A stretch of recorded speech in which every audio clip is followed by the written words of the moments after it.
Assalamualaikum warahmatullahi wabarakatuh. Berjumpa lagi dengan saya di mata kuliah manajemen strategi.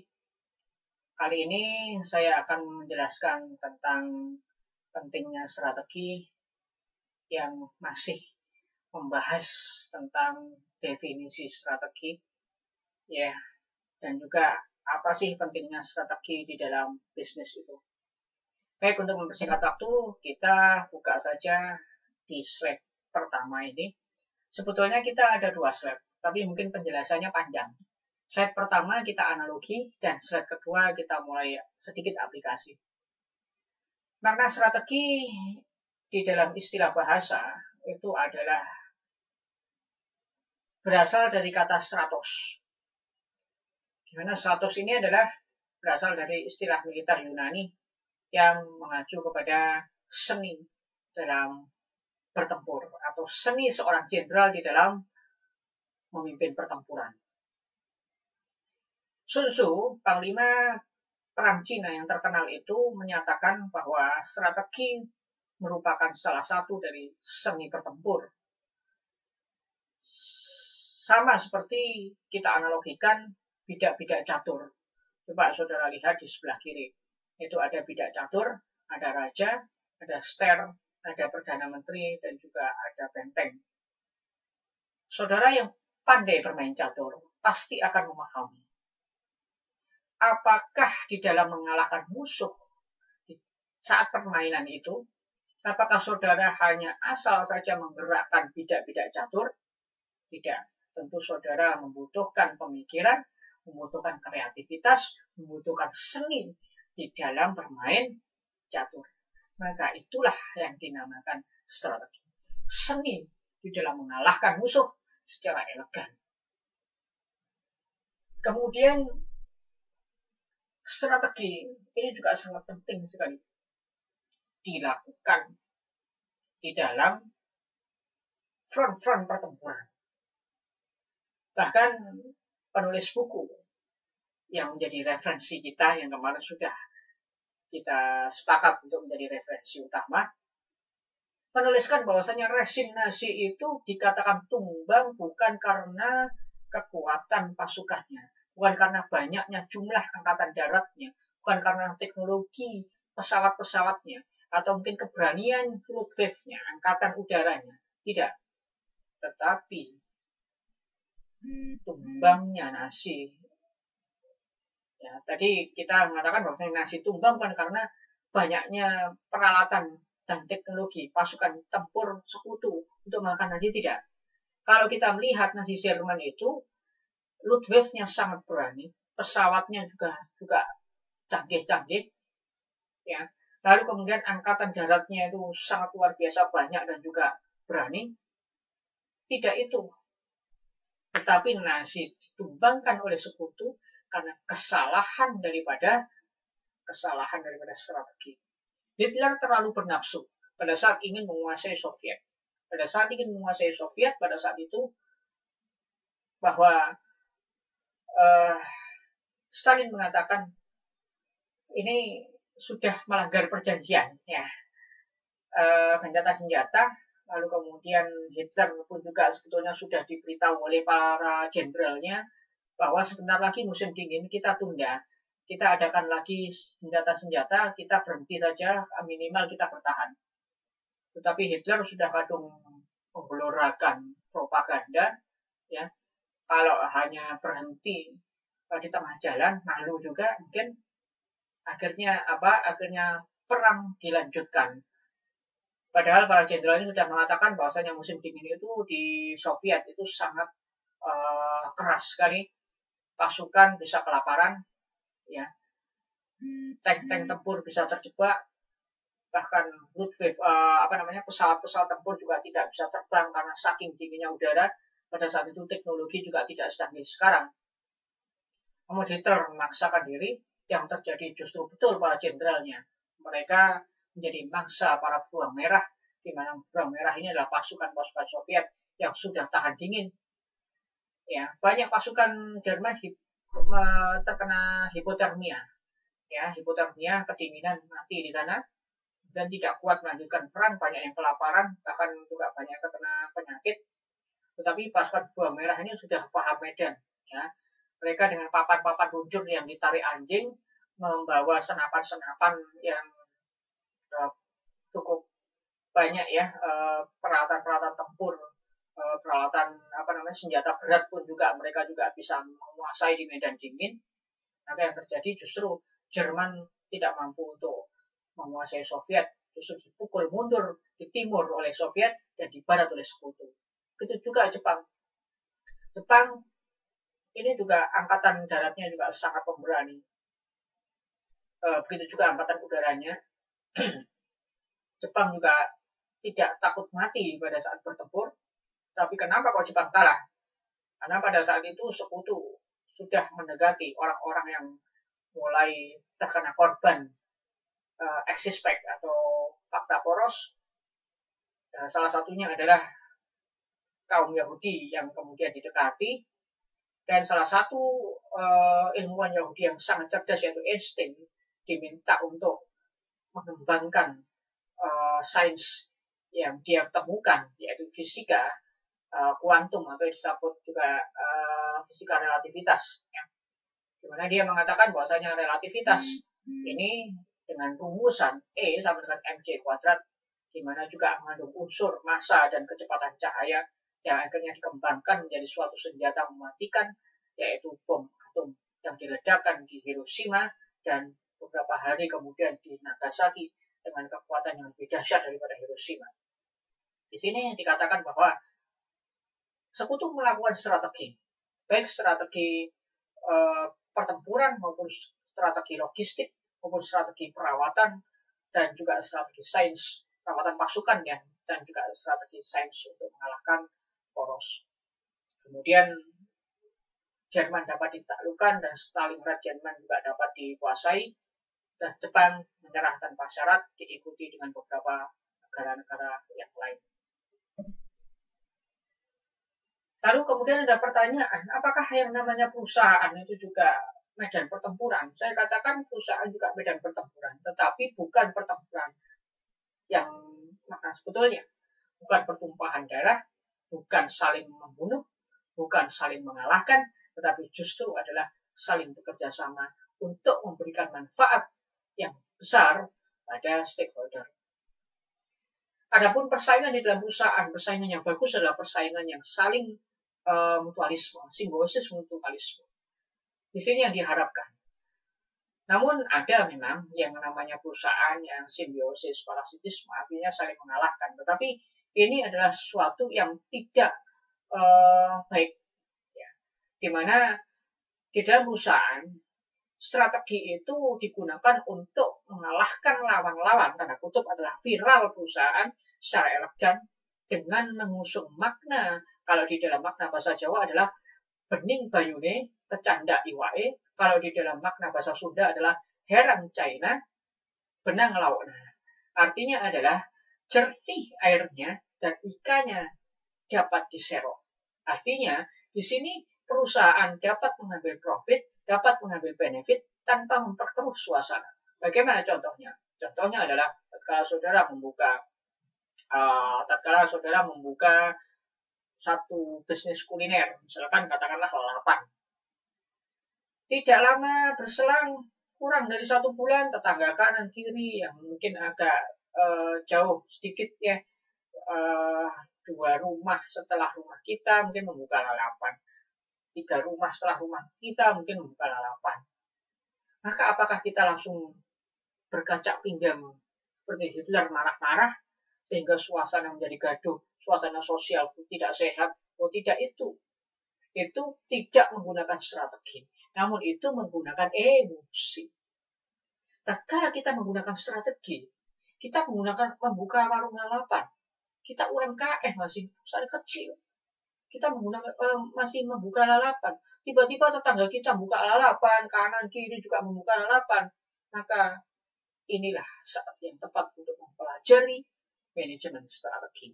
Apa yang dipelajari dan apa fungsi strategi? Yang pertama adalah dengan adanya strategi di dalam perusahaan, di dalam usaha saudara diharapkan dapat melompat, ya, membuat lompatan besar ke depan. Atau tatkala bahasa sedikit keren adalah akselerasi. Saudara membuat akselerasi percepatan pertumbuhan. Di dalam usaha, strategi itu tidak hanya ofensif, tetapi juga ofensif dan defensif. Tidak hanya menyerang, tapi juga menyerang dan bertahan. Sebaliknya, tidak hanya defensif, tapi juga ofensif. Tidak hanya bertahan, tapi juga menyerang. Ibarat silat, apabila saudara terus menyerang, boleh jadi saudara lupa akan titik-titik yang harus dilindungi. Akhirnya saudara terpukul. Begitu juga di dalam silat misalkan. Saudara bertahan terus, bagaimana? Saudara energinya akan habis digunakan untuk bertahan. Akhirnya saudara bisa dikalahkan. Namun di dalam perusahaan adalah sebagaimana silat, ketika adalah pukulan, saudara tangan kirinya nangkis, tangan kanannya nyerang. Defensif, ofensif. Nah, gitu. Tapi sekali lagi, di dalam perusahaan tidak dikenal yang namanya saling menumpahkan darah, itu tidak ada. Saling membunuh tidak diperkenankan. Yang boleh adalah saling bekerja sama dan saling berkompetitif yang sehat. Lantas bagaimana caranya untuk berkompetitif yang sehat? Tentu menggunakan strategi. Lalu bagaimana cara menggunakan strategi? Yang pertama adalah strategi di dalam efisiensi keuangan. Bagaimana saudara betul-betul mengeluarkan pembiayaan secara efisien, betul-betul mengelola keuangan secara transparan, namun transparan, dapat dipercaya, namun juga efisien, ya. Nah, itu para akuntan saudara yang ada di akuntansi harus paham ini. Kemudian adalah profesionalitas di dalam sumber daya manusia. Di dalam era artificial intelligence itu tidak lagi dikatakan banyaknya jumlah sumber daya manusia itu menentukan kesuksesan perusahaan, tidak. Itu mungkin di awal-awal revolusi industri, ya. Tetapi saat ini itu kuantitas SDM bukan merupakan patokan mutlak keberhasilan suatu perusahaan. Justru yang menjadi patokan adalah profesionalisme sumber daya manusia dan loyalitas mereka terhadap perusahaan. Lalu kemudian inovasi. Inovasi ini inovasi produk yang terkait dengan teknologi. Contoh misalkan perkembangan terus inovasi. Ya, seperti contohnya saudara membeli handphone merek A, katakanlah sudah ada A, ya, nomornya ini, kemudian ada AS nomornya ini, gitu ya. Kalau dulu laptop juga contohnya laptop, dulu laptop ukurannya besar, sekarang sudah bertambah ramping, bertambah ringan. Dahulu laptop bila disambungkan kepada LCD atau televisi perlu ada port dan juga kabel audio, sekarang sudah pakai HDMI. Kalau dulu pakai hard disk, sekarang pakai SSD. Kalau dulu pakai flash disk, sekarang sudah pakai cloud. Nah, macam-macam itu yang dinamakan inovasi teknologi. Kuliner juga demikian. Saudara misalkan membuka lalapan, ya jangan itu aja lalapannya. Mungkin di dalam event-event tertentu, katakanlah misalkan hari raya, muncul lalapan yang baru. Misalkan event-event akhir pekan, muncul lalapan yang baru. Juga termasuk inovasi harga dan inovasi pengembangan pasar. Contoh misalkan seblak. Di Kota Malang saja, ketika saudara melihat, seblak itu kan adanya di Jawa Barat. Itu pun juga orang-orang Kota Malang tidak terbiasa makan seblak. Ada kerupuk, seblak itu kan kerupuk mentah itu ya. Ya, kerupuk kanji mentah itu. Kalau misalkan saudara ikut tahlilan atau kenduri gitu kan, itu digoreng, kemudian itu menjadi kerupuk ya, kerupuk yang disantap sama makanan-makanan hidangan kenduri itu. Tetapi untuk di sebelah sana, di Jawa Barat sana, kerupuk kanji mentah itu direbus, kemudian dimasak, itu dimakan. Ya sudah tahulah seblak ya. Tapi kenapa kok masuk ke Malang? Karena ada pengembangan pasar. Di Kota Malang banyak sekali universitas. Di Surabaya juga sama. Ya, karena saya orang Malang juga lihat di Malang itu fenomena dulu pada saat saya masih kuliah yang namanya seblak itu tidak ada. Ya, tapi berhubung sekarang ini sudah mulai banyak orang Jawa Barat kuliah di sini, ya, orang Malang pun juga kuliah di Jawa Barat, ya, ada banyak sekali pertukaran wilayah gitu ya. Dari Jakarta banyak, dari Bandung banyak, dari Cirebon, dari Garut, dari Tasikmalaya, dari Bogor, ya, macam-macam. Maka di sini kita bisa melihat, oh ini banyak orang Jawa Barat gitu ya. Banyak bagaimana kalau saya misalkan bikin seblak di Kota Malang. Dan beli mereka, oh ada seblak ya ternyata di Malang ya. Nah, nggak jauh-jauh harus pulang kampung, di Malang juga ada seblak. Kemudian tatkala dia berteman dengan orang asli Malang, katakanlah orang Malang tanya, nah ini kamu makan apa? Ini namanya seblak, kok asik gini ya? Coba saya mencicipi, kok enak. Akhirnya orang Malang juga ikut-ikutan, makan seblak dan ikut-ikutan, senang seblak, ikut-ikutan jual seblak. Ya. Jadi itu adalah pengembangan pasar, strategi pengembangan pasar. Angkringan juga termasuk. Sekarang di Malang ini beberapa waktu yang lalu banyak sekali angkringan, suka kucing, terus kemudian apa wedang uwuh ya, wedang uwuh itu rempah-rempah, ada dari kayu secang, ada dari kayu manis, ada juga dari kapulaga, ada ladanya juga ya kan. Tatkala habis airnya diminum, kemudian menyisakan sampah yang cukup banyak juga ya, tapi menyehatkan di tubuh. Tapi akhir-akhir ini setelah ada corona, ya setelah ada coronavirus disease 2019 ini, ya sudah mulai sebelah mulai hilang. Karena yang jualan sebelah orang-orang Jawa Barat sudah mulai pulang kampung. Tinggal orang-orang lokal ini yang jual sebelah. Ya, orang-orang lokal juga ikut jual sebelah. Tapi sepi. Kenapa? Karena sebelah orang sana asli dengan sebelah sini berbeda, ya. Ya, seperti cilok saja contohnya cilok. Tatkala saudara berinovasi, baik itu inovasi produk, ya, itu juga saudara tidak bisa begitu saja tanpa melihat pasar. Contoh saya cilok. Tatkala saudara membuat cilok, gitu ya, cilok di Kota Malang ini pasti ada dagingnya. Entah itu daging sapi, daging ayam, atau campuran keduanya, pasti ada rasa dagingnya. Tetapi tatkala saudara beli cilok di Jawa Barat, itu kanji asli. Tidak ada yang namanya daging, enggak. Kanji asli, kanji. Ya, hanya dibeli saus atau saus kacang atau saus merah itu. Nah, tatkala saudara ingin menjual cilok di Kota Malang sesuai dengan cilok aslinya di Jawa Barat sana, cilok itu kan aci dicolok, harusnya pakai aci. Aci itu adalah ya kanji itu. Cilok itu aci dicolok. Kalau Jawa Barat sana kanji tanpa ada daging. Tapi tatkala saudara orang Jawa Barat jual cilok di Kota Malang tanpa melakukan suatu inovasi yang menyesuaikan lidah orang Malang tidak akan mau beli. Ini cilok nggak ada rasa dagingnya. Sedangkan saudara kalau menjual cilok di Jawa Barat sana, di Bandung atau di Garut, menjual cilok ada dagingnya, itu bukan cilok, namanya bakso. Atau paling enggak kalau saudara ngangkat namanya cuanki. Cari uang jalan kaki. Ya itu. Biasanya dipikul gitu ya, dipikul gitu, jalan kaki, cuanki gitu. Nah, itu juga merupakan strategi juga. Ada cilok di Kota Malang, saya tidak menyebutkan merek. Dia mencoba untuk menjual cilok asli ala Bandung. Tanpa daging sama sekali. Yang ada hanya kanji, buletan kanji diisi abon. Kemudian kalau beli cilok itu juga tidak bisa diberi kuah. Ya hanya buletan kanji itu tadi diberi saus kacang, diberi saus merah, kecap. Gitu.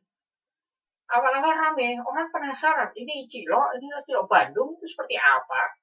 Tapi setelah cilok Bandung itu dimakan, ternyata kok gini. Tidak sebagaimana cilok yang enak, yang seperti di Malang. Karena rasa enak itu relatif. Kembali lagi kepada Einstein ya, dari relativitas ya. Karena beda. Ini cilok Bandung gak ada dagingnya. Akhirnya apa? Gak laku. Tapi dia memaksakan diri. Ya, namanya orang memaksakan diri, kasihan itu. Mungkin bosnya gak paham. Anak buahnya itu saya kenal. Ya, bukan kenal lah, tahu lah ya. Kalau kenal orangnya, ya harusnya tahu namanya, tahu latar belakang dan sebagainya. Tapi saya ngerti aja. Orang yang jual mulai pagi sampai malam jam 7, habis isya jam 8, bahkan jam setengah 9 itu pulang dalam kondisi masih separuh, jadi nggak kejual. Bahkan mungkin dia pun juga menggunakan kasihan sekali kalau saya lihat ini. Nah, jadi strategi pasar itu juga penting. Ya. Kemudian adalah peningkatan efisiensi internal dan organisasi. Sekali lagi di dalam perusahaan perlu adanya strategi di dalam mengatur organisasi. Ya, jadi organisasi semakin ramping semakin baik. Tetapi kalau ramping kan yang nggak baik. Namanya dunia itu pertengahan. ya. Ekstrim kanan nggak boleh, ekstrim kiri nggak boleh, ya. Ekstrim bawah nggak boleh, ekstrim atas nggak boleh. Terlalu ranting organisasinya nggak boleh, ya. Divisi keuangan merangkap divisi pemasaran, merangkap divisi produksi. Ah, nggak bisa. Tetapi terlalu gemuk organisasinya juga nggak bisa. Perusahaan nanti akan kewalahan. Contoh misalkan di sini ada divisi pemasaran, ada pemasaran online, bagian online, bagian advertising online ya, bagian advertising offline, dan bagian strategi pemasaran, bagian banyak sekali bagiannya. Padahal bagian itu masih belum dibutuhkan. Kecuali kalau perusahaan saudara sudah perusahaan yang multinasional mungkin ya, atau mungkin perusahaan yang sudah banyak cabangnya di Indonesia, paling tidak di Pulau Jawa gitu ya. Nah itu baru. Tetapi halnya masih wilayah Malang aja belum semua kecamatan saudara duduki. Masih dua kecamatan lah. Itu sudah macam-macam cabangnya. Itu terlalu gemuk. Itu juga dapat uh, memperkeruh suasana perusahaan. Maka dari itu yang namanya strategi itu 70% prakteknya, 70% seninya, 70% adalah rasa dan karsanya. Seperti saudara main catur, saudara diceramahi ini dan itu, ini teorinya begini, teorinya begitu, tapi musuh ini menggunakan strategi juga. Kalau saudara itu menggunakan teori saklek, ya saudara nggak bisa tambah bisa dibaca musuh nanti. Ya, bagaimana musuh bisa membaca strategi saudara? Saudara, wah ini strategi saya kebaca nih. Bagaimana saya harus mengubah strategi agar musuh tidak bisa membaca strategi saudara. Itu butuh seni, butuh belajar, terus berinovasi, terus berkembang. Defensif, ofensif, defensif, ofensif. Nah itu perlu belajar. Banyak latihan. Contoh apa? Contoh Apple ini. Apple ini akhir-akhir ini terus berkembang. Ya, brandnya terus disenangi oleh banyak kalangan gitu ya. Termasuk juga masalah harga. Apple terkenal mahalnya, tapi sekarang sudah mulai ada harga-harga yang terjangkau di Apple ini. Jadi kenapa Apple itu bisa berkembang? Karena Apple ini juga melaksanakan ini efisiensi, profesional, inovasi, pengembangan pasar, dan peningkatan efisiensi internal dan organisasi. Baik itu teman-teman mahasiswa yang bisa saya sampaikan. Walaupun slide-nya hanya ada 2, tetapi kenapa kok penjelasannya panjang ya? Ya ini karena memang masih dasar ya, dasar. Saya ingin memberikan gambaran ya, ingin memberikan contoh-contoh